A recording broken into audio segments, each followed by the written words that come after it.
Okay, hello, and welcome to this eSchool News webinar, Current Challenges and Trends in K-12 Education. My name is Kevin Hogan. I am the editor-at-large for eSchool News, and I am happy you are joining us today for what I know will be a very insightful and important conversation. This event is brought to you by Absolute Software and LandSchool. Absolute Software is the only provider of self-healing intelligent security solutions. Embedded in more than 600 million devices, Absolute is the only platform offering a permanent digital connection that intelligently and dynamically applies visibility, control, and self-healing capabilities to endpoints, applications, and network connections, helping customers to strengthen cyber resilience against the escalating threat of ransomware and malicious attacks. As a pioneer and innovator in edtech, LandSchool has been empowering educators to inspire the best student outcomes for over 35 years. This award-winning classroom management software guides learning, promotes collaboration, and maximizes teaching time. Additionally, LandSchool is owned by Lenovo and is part of the Lenovo education ecosystem of software solutions and partnerships that are purpose-built for the education space. Now, before we get to our conversation, I'd like to take a minute to go over some of the features of the platform that we're using for this webinar. The event is being recorded, so you don't have to worry about missing a thing. Within a few days, you'll receive an email message that contains a link to the recorded webinar, along with a PDF of the slides. If you have a question or a comment for the panelists, there is a chat function that you can launch. Feel free to use this feature to contact someone from the eSchool News team as well if you have a technical question. And I really encourage the audience to participate. I know that both Kobe and Warren are ready and willing to take your questions, and it really kind of helps facilitate the conversation that we know what you want to know, what is interesting. So with these housekeeping items out of the way, let's get started with our conversation and some introductions. First, Warren Young. Warren is the Area Vice President of Sales for Absolute Software.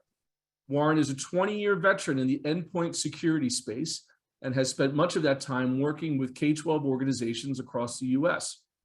He's been focused on uncovering security issues that have been affecting districts over time. The increased focus on security in K-12 since COVID, the mass influx of devices to districts in the US, and the immediate move to one-to-one has created some unique issues that this community needs solutions for, which is why I'm assuming you're here attending this webinar, and I look forward to really getting into the weeds with Warren on that. Also, we have Kobe Gurr. Kobe is the General Manager for Lenovo Software. He serves as the General Manager of Education Cloud and Software and its award-winning education solution, LandSchool, along with their new safety and filtering solution, Lenovo NetFilter. Kobe has a global focus on building products that support everything from one-to-one learning to IT administration efficiency. He's built his 20-year career at the forefront of edtech innovation, spanning the gap between technology and true learning outcomes. So, gentlemen, I really appreciate you taking the time today to speak with me. I'm looking forward to what I know will be a great conversation. I'll assume in those, each of you having those 20-year histories, global pandemics were probably not at the top of the list when you began your career and looking at these sort of technologies. But I know, but covering, we're coming up to year 3, and I'm certainly tired of talking about it, as everyone is. I guess the one advantage we do have is that it does seem that we're in the end stages, but really want to kind of talk about the state of play of where we are as we kind of shake ourselves out of the crisis mode that, I mean, to the credit of educators, to the credit of administrators, and to the credit of the edtech industry, the way that everyone kind of pivoted and used this as maybe you could call it the greatest beta test in history when it comes to these sort of technologies, and talking about the concept of having always on learning or one-to-one districts and all those phrases that we would talk about over the years. There was a lot of resistance to them, even leading up to around 2020. And now here we are, where at least we don't have that conversation anymore, right, Kobe? Tell us a little bit about your experiences over the past few months. Oh my goodness. Thank you, Kevin. Appreciate it. Glad to be here along with Warren. We saw some amazing things happen during, as you described, the great beta test. When I would talk to corporations, school districts, administration, I'd be asking them, what are your plans? How do we get, these great Lenovo laptops in everyone's hands? How do we make sure everybody has a good shot at learning and the newest technology and tools that are out there? And it was difficult, right? Budgets be them what they were, right? I would constantly face, we don't have the budget, right? And then all of a sudden we're thrown into this pandemic, the beta, right? And suddenly schools were needing to find crazy innovative ways to make sure that they could still hold schools. And I think the beauty of going through this process was just the fact that there are more laptops, more technology in the hands of these students, and they're able to embrace that. They're able to, have that ability to not only learn when they're in the brick and mortar of the school, but right there at their home, with the parents assisting, all that good stuff. So with the technology, there were some great leaps and bounds ahead. I would say years ahead of where we would have been traditionally. But as a result, as we'll talk about here, that also created some things that we got to consider from a security and other aspects, of course, Kevin. Yeah, absolutely. Warren, does that what Kobe was talking about resonate with your experience? Oh, for sure. I think we all need to, applaud, the K-12 community, who probably was less prepared than the corporate world to send everyone home. We all saw the photos and the pictures and the video of administrators handing laptops through car windows to parents to send kids home to start so they could not have that learning loss that we were all, worried about. So I think the problems in the K-12 world were probably a little harder to solve than the rest of the corporate world we're looking to. So I think that's probably the biggest problem that we saw. And as Kobe had mentioned, there was a large influx of devices that came from that. A lot of scramble really to find technology to make sure that students had the ability to Zoom or to remote in, and that was done, which was fantastic. And I think there's, as Kobe mentioned, there are some issues that arise from that. When probably the districts that already were, and even states that already were one-to-one, had plans in place to deal with a lot of the issues that they knew came from one-to-one initiatives. A lot of the districts that were forced into that weren't able to plan, and a lot of them just sent technology out without some of the security features and tracking features and inventory features that they probably needed. So there's been a lot of catch up to do that, and I think districts have done a really good job getting back to a point where they can properly do that. But there are some issues that are still out there that I think we can certainly continue to help with to make the one-to-one experience a little more efficient, and hopefully save some money for some districts along the way. Yeah, well, let's get into those issues. And again, I encourage the audience, if you have particular issues that you want to have addressed, please enter them into the chat. A lot of these conversations I now split it between what I call BP and AP. It'd be before the pandemic and after. There are a lot of concerns about one-to-one districts, and I know it had to do about control, about what happened to devices once they left the campus, about visibility with a one-to-one, about what kids were doing with devices once they would leave the campus. This would come from both small districts and large districts, and then you'd have some districts where there was a worry about theft and safety and all the rest of those. Kobe, talk a little bit about when you think about those ideas of visibility and control in a one-to-one program environment now, after the pandemic. Have there been lessons learned? Are people more comfortable? Or are there things that maybe we didn't have to worry about before that we do now? Give us a little bit of the state of play. Absolutely. Thanks, Kevin. Yeah, I can't reiterate enough that probably the best experience would be, those students when they're in that classroom with their teachers, right? They're able to, the teacher can see, they can interact, they can understand what's going on that student. They can see the visual cues, if you will. If there's a problem with the technology, they can see that. What do you do when that device goes home, right? How do they embrace that change? How do they see, you know, with tools like what we're using right here, you can see my face, you can see what's going on. But Kevin, I've got a problem on my laptop. Can you see it? Can you help me right now, right? So we faced a huge upswing in one of our key technologies of Land School, which is the ability just to see a thumbnail of what is going on each and every one of the students' machines, devices. So if you think about a classroom, 30 students, let's just use that number for this sake, 30 students, each having their Chromebook or each having their Windows laptop. How does the teacher help each one of those students, right? One is stuck over here, the other is stuck completely somewhere different.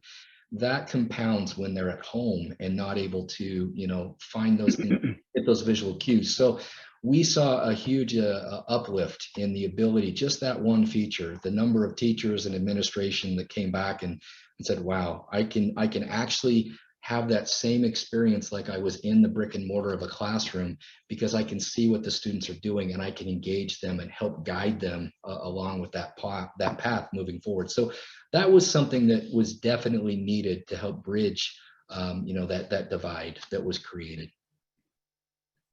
Yeah, I know, Warren, that absolute, and you know, the functionality that you have in terms of the visibility and control of devices kind of focuses on the devices themselves, right? Yeah. I mean, that was always something that, again, BP, it was just like, well, where, you know, what happened to that? What happened to that with Johnny's, you know, laptop, and where did it go and what happened to it?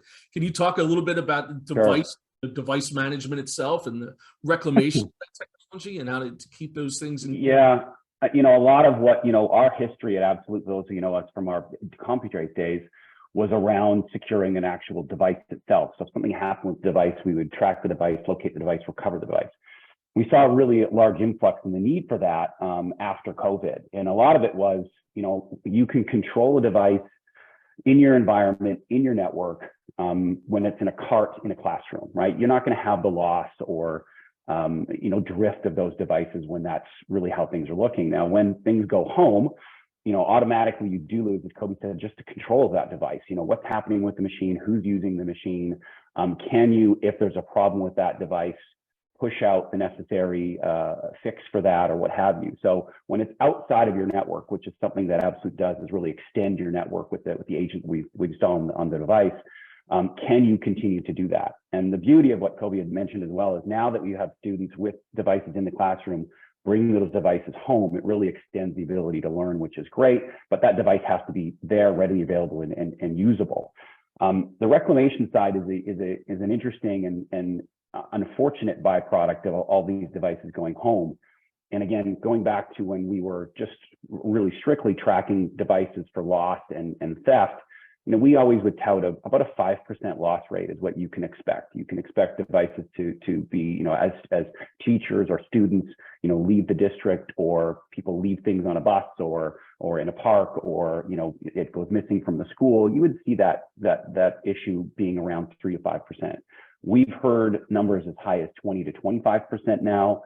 And which is a significant problem. It certainly leads to learning loss. If a student doesn't have a device to learn to, can they get a replacement easily? We know that there's been some issues of getting actual hardware because of some of the supply chain issues that we've seen. So one of the things that we've come out with in the last year and a half is really this device reclamation, which really just speaks to loss. I can't find a machine. A lot of it happens at the end of the school year. So at the end of the school year, you have a student that says, here, we say to your students, return your device, which didn't happen for a number of years. Some districts went 2 years before they said, I need these devices back to fix, breakage, update, what have you. And a lot of them didn't come back. So we're suggesting the use of technology to do that, whether that's geolocating machine, freezing machine, messaging machine, really using technology out there to make sure people understand, hey, this device needs to come back, and here's when it needs to come back. So that end of school year reclamation is a big problem that we're hoping to help lower back down to whatever acceptable levels. None is the acceptable level, but there's always going to be some loss that's there. And we go to a point where it's even, do we need to phone a parent or send a letter to a parent, because a lot of the times it's the student that sees the message. Sometimes the parent needs to see the message as well to say, hey, this device needs to come back, and we can help with that. So I think that's probably the biggest problem that we've seen. We've seen a lot of districts moving to look for tools. There's a lot of tools that are out there that they probably can do that with, but to have one tool to use for whether that's a Chromebook or an Apple device or a PC device or what have you, having something out there that can from one console be, give you the inventory of that device, control of that device, and give you that end of year reclamation component.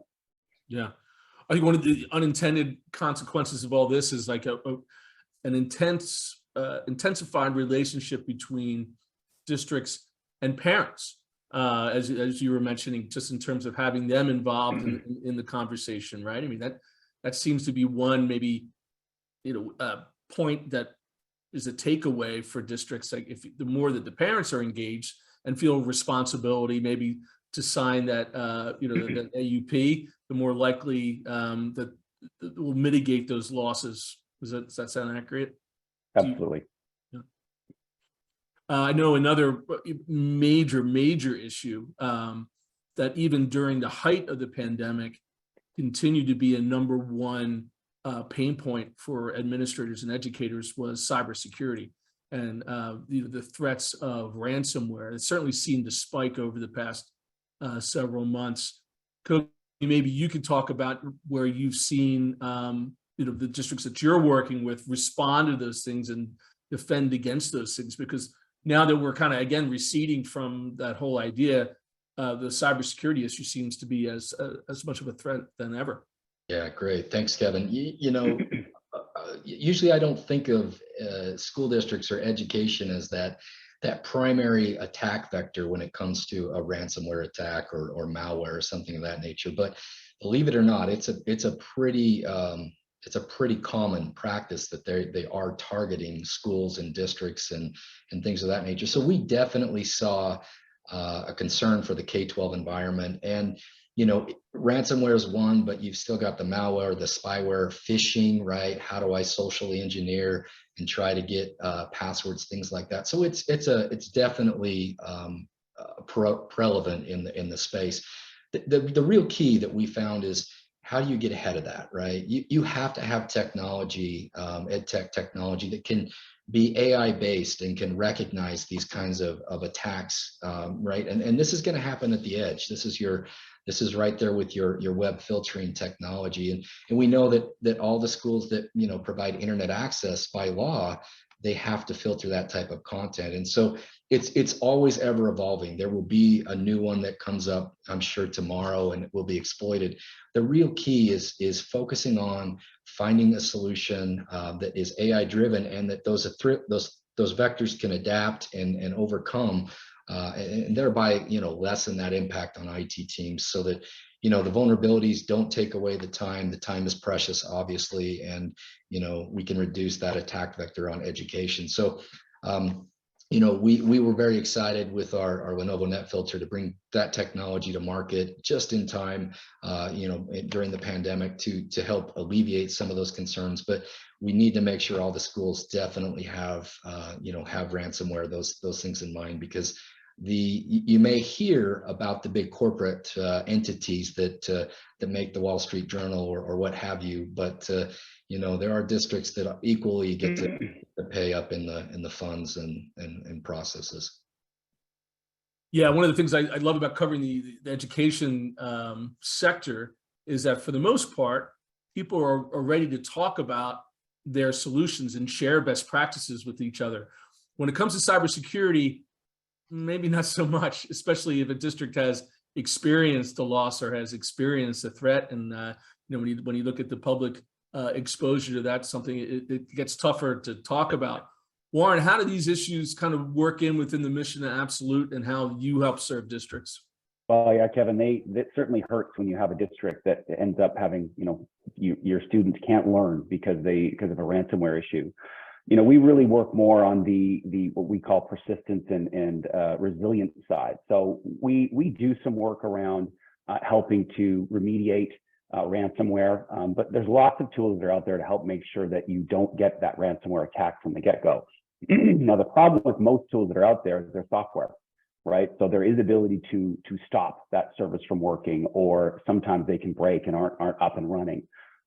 Those of you that know Absolute from our years in the industry know that, maybe not know this point, but Lenovo was the first to include us in the PC BIOS of those devices, which gives us a very unique ability to rebuild other things from that BIOS level. So our BIOS agent rebuilds our agent, and that agent can rebuild, we have got a suite of about 60 other agents that it can rebuild, and really any agent that's out there. So the importance for us is to make sure that any tool that you have in place, whether that be your VPN, whether that be your EDR, whatever tool that you have, your security tool or management tool, because if you can't see it, you can't manage it, you can't secure it. We have the ability to make sure that those are always hardened or always resilient on those devices because of our persistence. And again, that was Lenovo that introduced that first in the industry, which we're proud of that partnership. And again, that's our primary use, is to make sure that those tools are up and running, so it won't happen. If it does, again, because we have the ability to reach out to devices that may or may not be on your network or aren't on your network, we have some scripting tools that we can use to quarantine devices or make sure that some of that those ransomware, the capability of the ransomware is limited.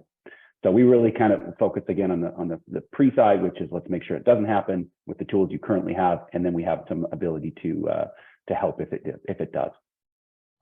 Right, because the technology can only go so far when it comes to cybersecurity, right? I mean, it's user behavior, and maybe not even it's the student behavior, but the teachers or the parents or the administrators' behavior, right? Talk a little bit about that. I guess both of you have experience. Yeah, it's interesting. I think one of the things that we see is that as devices go home, it's not always just the students using devices. A lot of the times these devices are maybe the only piece of technology that's in a household, and there may be many people in that household. So a student or a teacher may be getting the training that they need that's appropriate to make sure that they know what a phishing attack looks like, and they know they shouldn't open that link. Maybe someone else in the household doesn't. So I think they're more susceptible in a when you have a device from a school district that goes home to some of those attacks that maybe you wouldn't see in the corporate world. So I think that's what makes this problem very unique in K-12, is because it's not a one device, one person world. In a lot of situations, it could be multiple people. Yeah, when you're great comment there, Warren. When you're outside of the brick and mortar, right? Inside of the school, you can control the edge, you can control the firewall, you can block what's coming in, what's trying to attack. But when that device, that Lenovo Chromebook or what have you, goes to the Starbucks or goes to whatever the latest hotspot location is, you're susceptible to whatever is on that same spot with you, right? You could have something sniffing, you could have something trying to attack, right? And yeah, as Warren alluded to there, not everybody knows, right? And if it's a multi-use device, getting that device clean, getting it back and up and operational. I love what Absolute does with their persistence in that agent and being able to, something happened. How quickly can we recover? How quickly can we get that device back to a usable state as a recovery model is great. Yeah. Now another kind of big issue that could be viewed net positive as a result of this is the idea of the amount of federal funding, the amount of monies that have flowed into districts. And again, I gave credit to the districts and I gave credit to the industry, but I maybe give credit to the feds too, for the legislators for getting together and responding and getting programs together where I believe it's been at least 7 million students have been connected to the internet for the first time as a result of funding initiatives and these one-to-one initiatives, as you said, getting these devices into homes where it's more about the entire family having access as it is for the student. But now, of course, along with those influxes of funds come the idea of having to track those funds and to keep an eye on them, and also to establish budgets for going forward. Warren, maybe I'll start with you first. Just talk a little bit about what it means for districts to be audit ready in the wake of what will be coming up now, I'll assume, is federal funding audits and kind of reality of making these monies available for the continued maintenance and support of devices. Yeah, it was really fantastic to see the federal government step up and have money available to make sure that technology can get into the hands of students in a wide variety. You know, not just the technology itself, but mobile hotspots so people could connect from anywhere.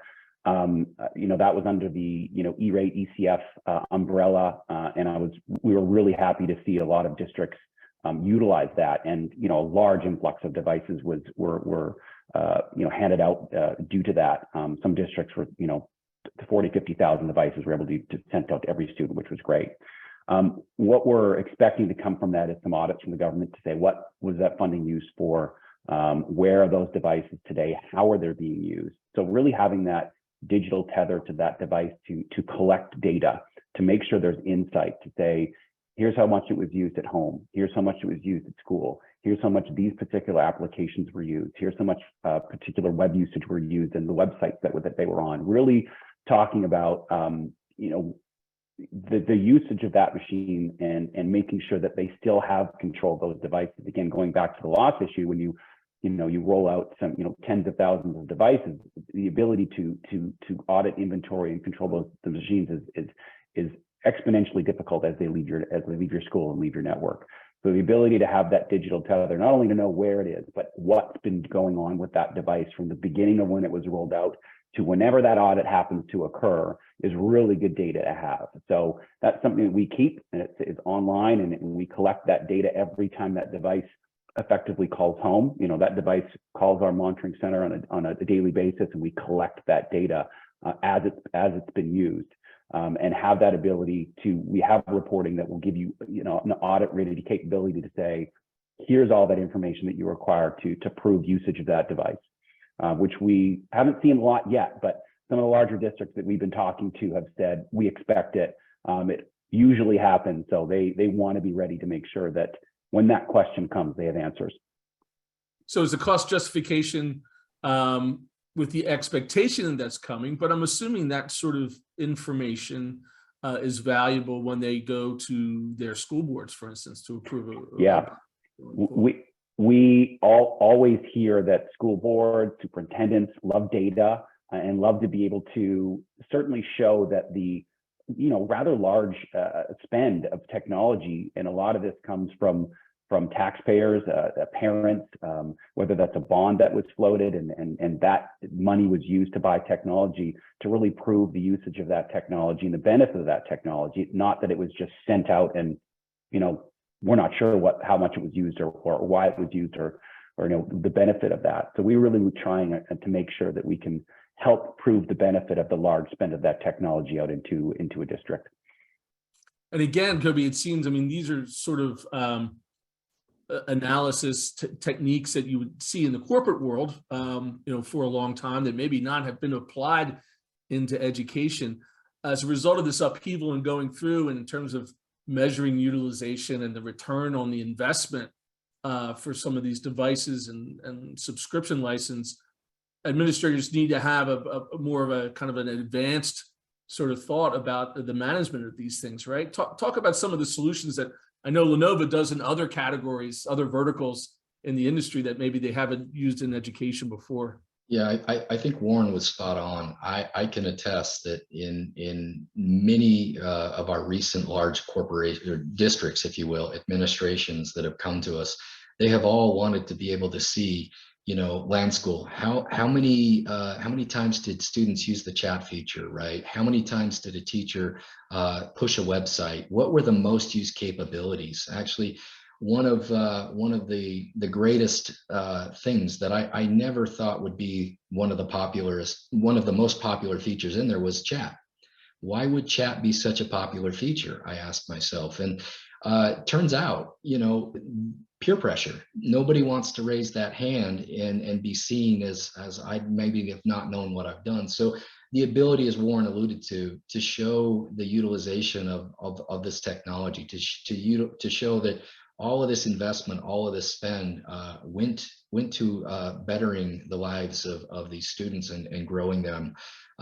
So like you mentioned, though, in enterprise, in commercial, it's required, right? They need to know where the assets came from, where they went through the entire life cycle all the way to the end.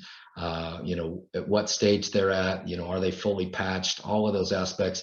Education is starting to be pulled into that mix, right? And needing to be able to account for, you know, these things. So I would say it's maturing. I would say the demand for these types of technology, they are going up from what I've seen.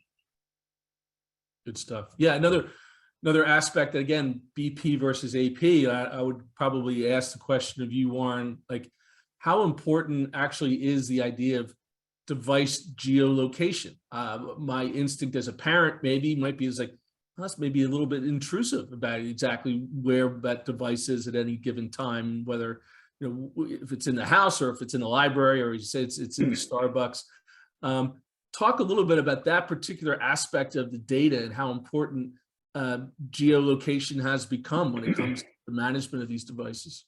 Yeah, and just to be clear, Kevin, that's a feature that you can use or not use. So if that is an issue for parents, that, you know, that doesn't need to be utilized. Our feeling is we're not technically tracking students, we're tracking the device, but I completely understand the correlation that you can look at for both. Although as a parent myself, I like to know where my kids are, and usually that's the phone, right? I'm pretty always, until they turn off their location. They're sneaky. I have teenagers, but anyways, you know, it's certainly a nice thing to have. The geolocation feature is good for a number of things. One of which can be, you know, where are these devices traveling to, whether that be within a district or a school, or a city or a state or even a country. Having some information that you can use to report on, whether you alert on and say, hey, this machine maybe shouldn't be in this particular location at this particular time. Is this something I need to go and investigate? So you have you know, if you have machines that are calling in out of country, could be someone on vacation, could be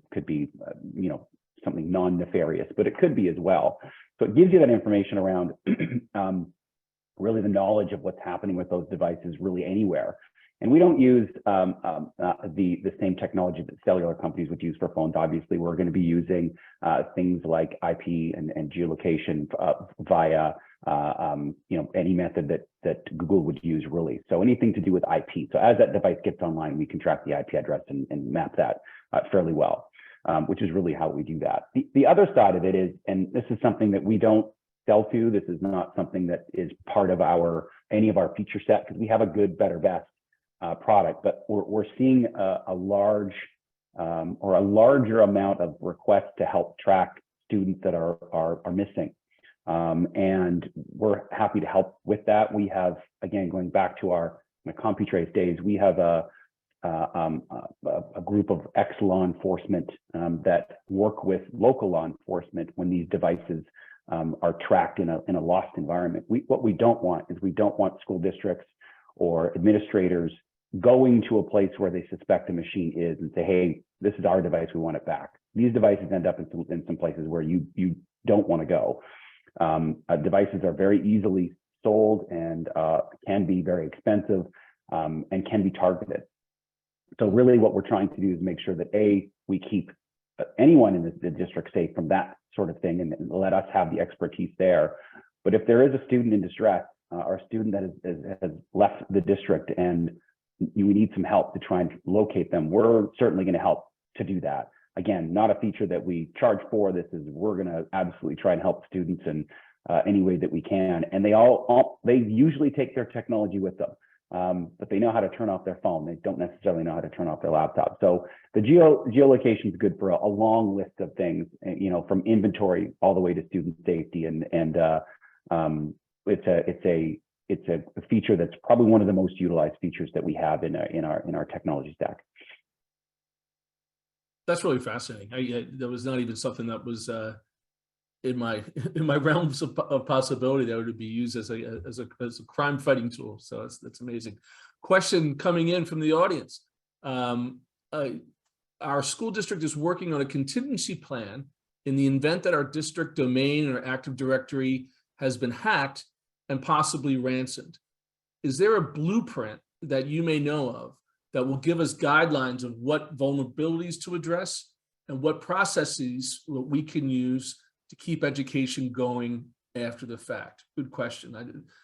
Kobe or Warren, any particular pieces of advice when it comes to the preparation or guidelines of securing a district from a possible ransomware attack? Who do I throw that on first? Maybe Kobe. You know, that's interesting because I think I know where that evolved from, right? If you've got Chromebooks, they're tied to that domain, and if that domain is hacked, how do we keep going, right? So interesting. I'm probably going to refer to catching up with some of my my NetFilter crew on that one, but you know, in particular, there are definitely strategies and blueprints that we can certainly share. I don't have them here with me. I wish I had prepared for that, but you know, the beauty of when this pandemic hit is we were able to still keep having class, right? We were able to still log in. In the case of Windows, where it's not necessarily associated as much with the login domain, like a Chromebook, there is no issue. We don't necessarily need that login domain to keep going with class. But in the case of the Chromebook, it's definitely a little more tied to it. You know, I'll have to come back on that one, Kevin, a little bit. Yeah, that's fine. Warren, any thoughts off the top of your? It's certainly a good takeaway, and it's something that I think everyone needs to have as a plan. You know, the best plan for ransomware is to not get hit. I know that's the easy answer, but really to make sure, going back to something I've talked about previously, is just to make sure that the tools you have in place, and everyone needs the correct tool set to make sure that these devices are even if they're targeted, have a way to have remediation, and to make sure that those tools are always up and running. If the tools are working, they should be able to take care of the issue if it should happen, and be able to minimize the amount of risk that's there, and making sure that the you know, learning is capable and possible going forward. That's really the short answer for me, but I will also concur with Kobe. I think there's probably a better answer that we can get for that, in terms of, you know, we have a lot of expertise on our technology side, that people that have come from that world that have more of those blueprints, and that's something that we'll certainly get together and supply. Maybe, Kevin, that we can distribute or post somewhere that people can have a look at. There's lots of areas there.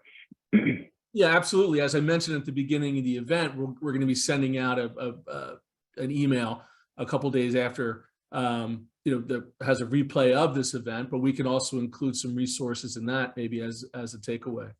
So thank you very much for the question. It was a very important one. One other issue, again, BP versus AP, is the idea of social emotional learning and mental health.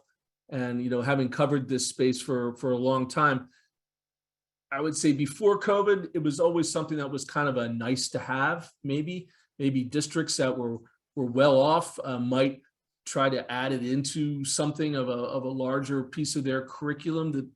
And then March 2020 happens, and we're all thrust into this great group trauma, and the realization that there's no child who's going to learn anything if they don't feel a certain amount of comfort or safety in whatever environment they are, whether it's in person in a classroom or in a remote environment, you know, with a hoodie up in their bedroom while their teacher's trying to teach a Zoom class. So maybe Kobe, we'll start with you, maybe to talk about some of the latest insights on using edtech, which was not something that you necessarily automatically affiliated with the idea of mental well-being or social emotional learning, to be able to create connections, you know, and somehow getting kids together even in a remote setup. Talk a little bit about some of the insights that you've gleaned since this great beta test. Thanks, Kevin. You know, at Lenovo, we definitely wanted to focus on how do we protect and how do we help to support that student mental health, that well-being, And with all of this access, I think, as I alluded to early, to the internet, we're going to find new opportunities where we need to have safety, right? Opposing concerns there. So how can we help the teachers and the administration be alerted that if there is a sign, right, how can technology step in and help solve for that, whether it's cyberbullying or even, heaven forbid, some type of suicidal ideation, right? How can we catch that? And I think that EdTech plays a very critical role in helping our educators get that clarity and have the options that they can then turn to help that student that is having that emotional challenge. So, there's things like keyword alerting, there's things like understanding and notifying the appropriate people to help and intervene before it becomes too difficult of a situation to get behind. But SEL, that it's going to overall help us with the kid, help us with the students manage some emotions, help them make the choices about personal and social behavior, and know how to deal with this conflict and social awareness. I can think of it, even my local district, that we ran into this very scenario in the last month, and we had a very positive outcome. And I'm so glad that there was technology in place to help with that situation and make sure that we were able to get ahead of it. Yeah, Warren, can you talk from your perspective on the idea of something that is an intangible with a business that is very tangible in terms of what these devices are being used for? There's always, I know, a focus on the academic aspect of it, but as we went through this experience, it's a lot more, right? Yeah, and I think luckily now that kids are back in classrooms, which is great, and having that social interaction, I think, is extremely important, as we all know. I think we all felt it. Just being at home all the time and not having interaction with other people is damaging to our mental health. So that's the good. On the absolute side, we aren't going to get into the specifics like the land school will with some of the chat features and be able to predict some of the things that are there. More for us is going to be the ability to make sure that there's always a communication path, right? So we can communicate to that machine really anywhere that device happens to be located. So whether that's in a school, out of the school, in a different country, wherever it happens to be, we have that communication path to it. So if there's a need to reach out through technology to a student who has maybe some mental health issues that they need some guidance with, we can give some of that, or at least give districts the path to reach out to that. Again, our focus is much more on the device and the technology, but we've seen districts use that capability in some very unique ways that we never even thought of that when we came up with the solution. So I think there's some things that, again, just really shows that if you can reach out, that a lot of times is the most important part, that there's a path there, and we can provide that path with a digital tether back to device and ultimately student. Would you say, Warren, of all the issues that we've kind of just discussed here, what would be the most impactful one that you've seen as a change as a result of the pandemic and the pivot that a district has had to take? What is it, the idea of device management itself, to even just have to make the switch over to a one-on-one environment? Is it that social emotional aspect? Just when you think back over, we're coming up on 3 years now, right? What were some of the biggest impacts from your experience? And maybe I'll really put you on the hot seat now, but it's like, what are some of the biggest innovations that you can look at off the top of your head that have kind of propelled districts to a better place than we were maybe in March of 2019 when it came to devices? Yeah, and I think the biggest issue came from the fact that there probably wasn't a plan in place for most districts when they sent technology home, and that's the best byproduct, right? Is the fact that you have students with technology in their hands, no matter where they are. They can use that device, day or night, for learning or other things, which is and I mentioned as well, it may not just be them, it could be other families. You could be introducing technology into families that don't have technology. So I think there's a lot of great byproducts that came from handing out technology to everyone, to all students and most students in the country. The problem with that is the ability to see those machines, the ability to manage those machines really has been a huge undertaking. When you send the device out into the wild, that's where they are, right? You don't have a tether to that machine. You don't have the ability to inventory that device. And if you can't see that device, you can't secure that device. And as that device comes back into your environment, that's when issues can arise. You can have an infected machine that comes back in your network, and all sorts of problems can come from there. So I think that's probably the biggest issue that we've seen. And that leads to the ransomware issue that I think is probably the most top of mind to most districts today. Is you cannot have a learning loss from a machine that comes in and ends up shutting down a network. There's lots of tools that are out there to help with that. The problem is we got to keep up with bad actors, which isn't easy, right? So as they evolve and get better at their task, and we certainly need to be doing the same. So making sure that we're always being inventive and creative in ways that we approach that problem, and make sure that school districts are always up and running is really key to that. And that's where our unique ability to harden the device really comes into play mostly. I think we're going to see a continued increase in devices and good technology in the hands of students and teachers. I think what we're now seeing is the ability to pivot on a dime should something happen again, God forbid, that we need to go home. We're ready. I think the community is very ready to say, if we need to pivot and go home, we can do it. We're done, and we have the technology in place to be able to do that. So should this happen again, I think the K-12 community is very ready and very prepared to take that task on, head on.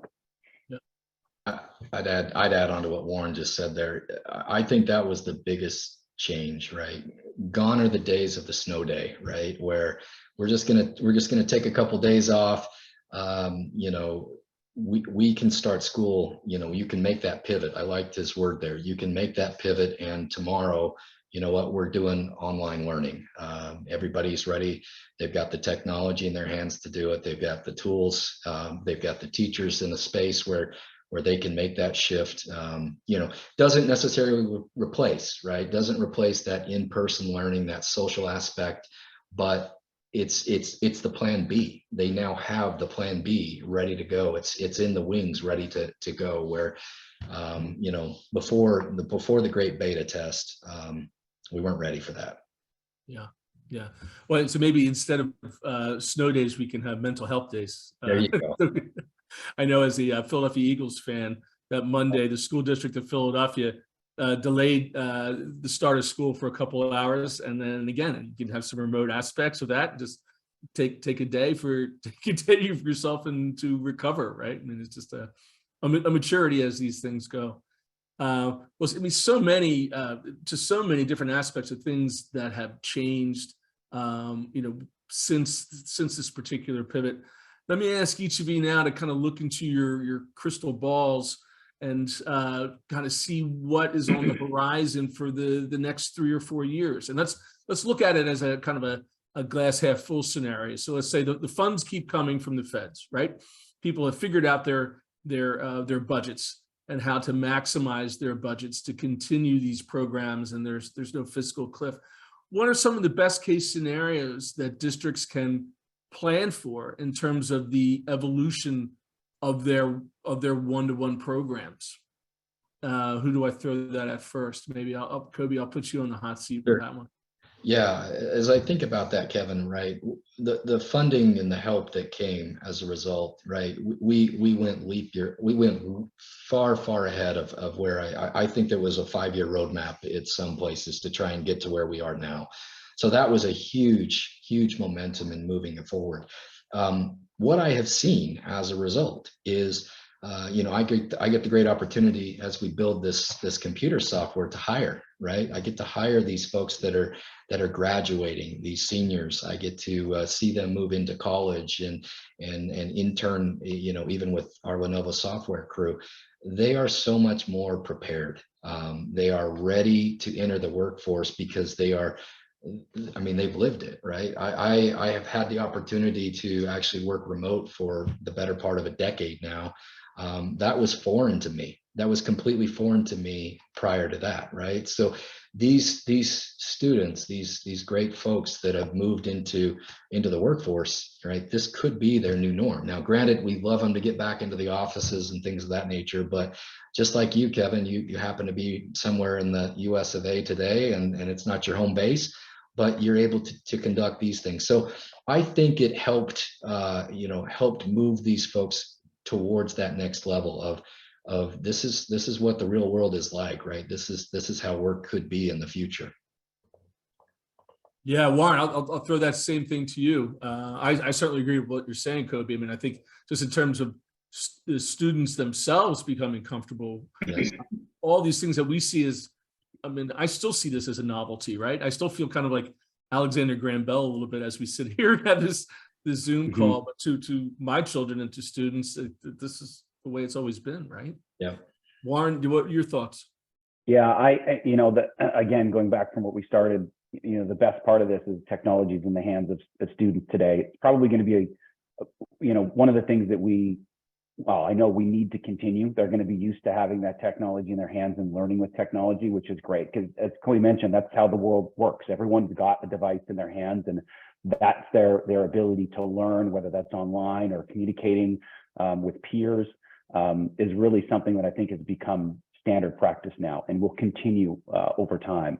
And to make sure that we have the technology available to make sure that that's capable and students always have that technology in their hands. We know that companies like Lenovo are doing their very best to make sure that devices are more and more affordable. Device prices have continued to drop over time to make sure that districts can afford this. It's not the $1,200, $1,500 laptop like some districts were, 10, 12 years ago. The people that were innovating were trying to struggle to find, how do I buy 10,000 of these? And it's not easy. Now that you've got, an option for, a $200 Chromebook or a $400 PC, I think there's lots of options that are out there. And I think that will continue to improve over time. To me, it's the crystal ball says this is a trend that will continue and needs to continue, and will build better students to enter universities and ultimately the workforce, who are so much better versed than we all were when we were going through school. To technology is just the norm to them. I just have to watch my kids with their phones versus me. We all know that, but it's really building a better student for the short and for the long term. Yeah.